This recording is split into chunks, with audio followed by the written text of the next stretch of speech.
Olá, meus queridos alunos, minhas queridas alunas.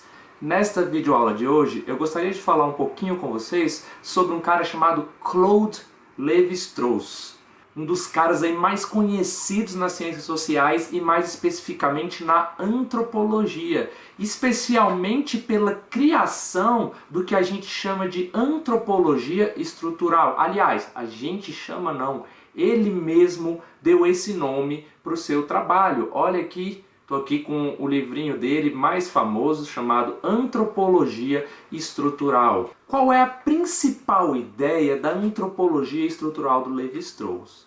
É a ideia de que é possível encontrar em todas as culturas, por mais diferente que elas sejam, algumas estruturas comuns, ou seja, para o Lévi-Strauss existe alguma estrutura comum, existem alguns aspectos comuns que todas as culturas compartilham. Mas a grande questão que eu quero chamar a atenção para vocês, e isso é importantíssimo para a gente entender as ideias do Lévi-Strauss e a forma com que ele ia entender o fenômeno da cultura, é o seguinte: essa estrutura que o Lévi-Strauss está afirmando que é comum a várias sociedades, na verdade, ela não é tão visível assim.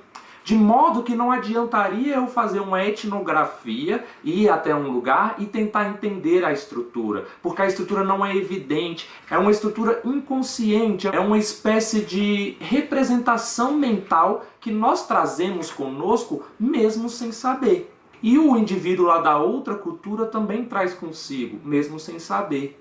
E pelo fato de nós compartilharmos essa espécie de estrutura inconsciente com várias outras culturas, essas culturas acabam produzindo respostas culturais muito parecidas. Então, essa é a ideia fundamental da antropologia estrutural do Lévi-Strauss. Para conseguir descobrir essa estrutura, aí vem a parte metodológica, ou seja, como eu faço para estudar e descobrir essa estrutura, eu preciso de usar uma metodologia que não é mais aquela etnografia do Malinowski. A etnografia ela faz parte do processo, mas o que o Lévi-Strauss está propondo para a gente é, na verdade, um estudo etnológico, etnologia. E a etnologia não é necessariamente ir a uma determinada cultura e estudá-la e escrever sobre aquela cultura. Não, é você pegar várias etnografias,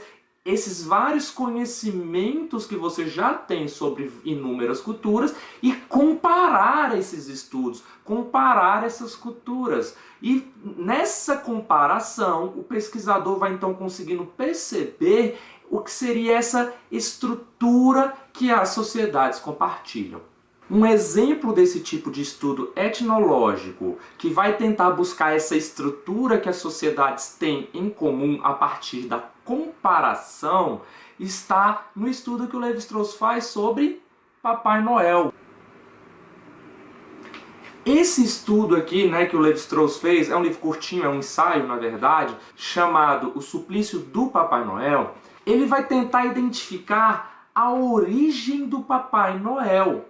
Ele parte do pressuposto de que nós temos o nosso Papai Noel na nossa cultura ocidental, de influência europeia no nosso caso, né? Nos parece que a origem do Papai Noel seria aí a Europa, mas o que o Lévi-Strauss vai tentar mostrar é que, na verdade, todas as sociedades, em alguma maneira, vão encontrar rituais muito parecidos, porque compartilham uma estrutura. Aí ele compara, por exemplo, o Papai Noel e a aparição do Papai Noel no Natal com as Katna, que são personagens cultivados por indígenas do sudoeste dos Estados Unidos e que cumprem uma função muito parecida dentro daquela sociedade. As Katnas, assim como o Papai Noel, nada mais são do que adultos fantasiados e mascarados para que as crianças não possam reconhecê-los e que aparecem de tempos em tempos na sociedade ou para punir ou para presentear as crianças. Mais ou menos como acontece com o Papai Noel. O Papai Noel é uma forma que nós criamos para poder falar para as crianças: se você não se comportar direito, você vai ser punido e não vai ganhar presente do Papai Noel.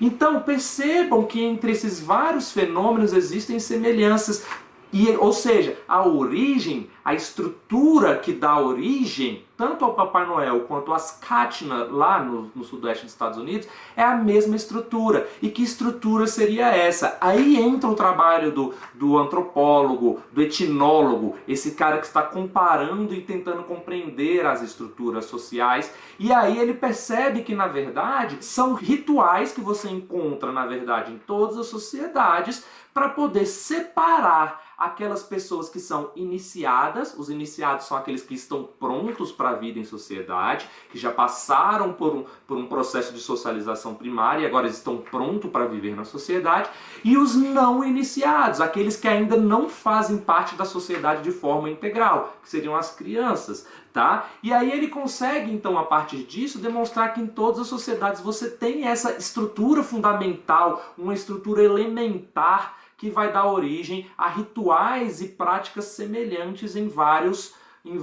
povos, em várias culturas. Essas estruturas que formariam a base das culturas, o Lévi-Strauss vai mostrar que se organizam normalmente por pares de oposição, por dualismos, por termos que se opõem. Exemplo, os iniciados e os não iniciados. Essa é a base, então, do que é a antropologia estrutural. Lembra, estrutural, estrutura. Que estrutura é essa? Essa estrutura que o Lévi-Strauss pensa ser possível encontrar a partir da comparação de várias culturas por meio de um estudo etnológico. É isso que significa antropologia estrutural. Percebam aqui que essa estrutura social, novamente, vou ressaltar, ela não é dada, ela não é necessariamente visível nas relações. Ela faz parte desse processo de pesquisa do antropólogo, do etnólogo, e é, portanto, uma construção muito mais intelectual, para que a gente perceba qual seria, então, essa origem dos rituais e dos fenômenos culturais que nós cultivamos na nossa sociedade. Vou fazer uma pequena ressalva aqui para vocês, tá? Percebam que, apesar dele estar comparando as sociedades, ele não está preocupado em dizer que existem sociedades mais avançadas ou mais atrasadas, igual fazia, por exemplo, o Edward Tylor, lá no século XIX.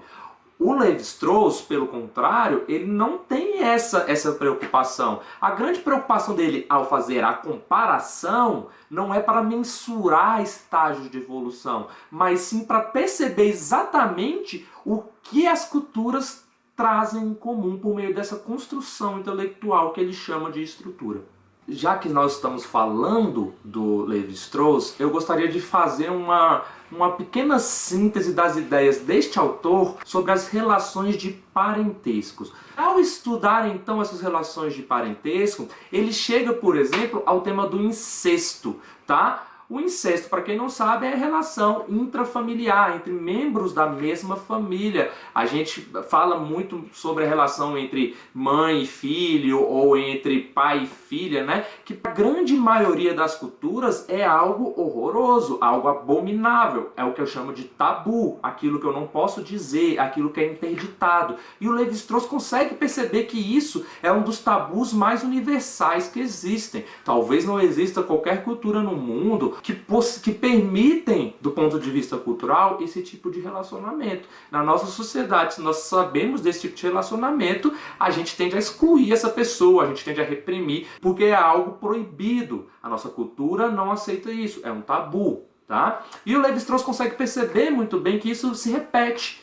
E ele consegue, pouco a pouco, mostrar que isso não é por conta de uma predisposição genética. A grande questão aqui para o Lévi-Strauss é: por que esse tabu se tornou tão universal? Qual é a estrutura desse tabu? Por que surgiu o tabu, por exemplo, do incesto? E aí ele vai conseguir demonstrar que, na verdade, o tabu do incesto nada mais é que uma forma que a sociedade, que as culturas humanas encontraram para promover a intercomunicação entre grupos diferentes. Imagine se todos pudessem, se todas as tribos e todas as culturas, todas as etnias se fechassem em si mesmas, ou seja, não se comunicassem com outras pessoas e passassem a ter somente casamentos endogâmicos, ou seja, dentro da mesma etnia, dentro do mesmo grupo ali de pessoas e invariavelmente dentro da mesma família, esses grupos não iriam se comunicar com outros grupos e com outras famílias.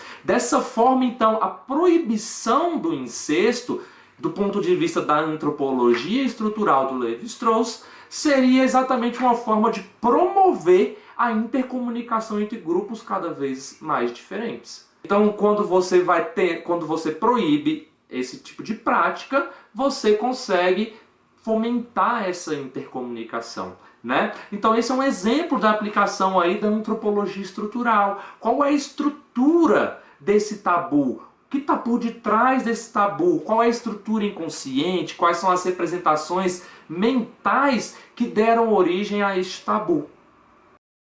E óbvio, ele fez isso com incesto porque ele estava preocupado com relações de parentesco. Mas ele poderia ter feito isso com qualquer outro tabu, por exemplo.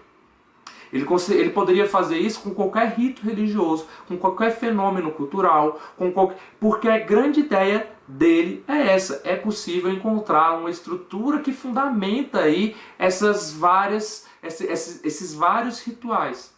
Tá? Então, ao mesmo tempo em que a gente produz culturas diversas, e isso é um axioma, uma verdade para a antropologia, a gente não tem como negar essa diversidade cultural, ela existe. O Levi-Strauss fala, sim, é uma diversidade cultural, mas do ponto de vista estrutural, eu consigo encontrar inúmeras semelhanças. E o estudo dele é para encontrar essas semelhanças. Esse fundamento universal de todas as culturas. É óbvio, um projeto acadêmico cheio de críticas, mas também um projeto que trouxe inúmeras reflexões, como por exemplo as reflexões sobre relações de parentesco. Essa foi a nossa aula, espero que tenham gostado. Deixem aí nos comentários se você ficou com alguma dúvida, se você gostou, se você achou maluquice, né?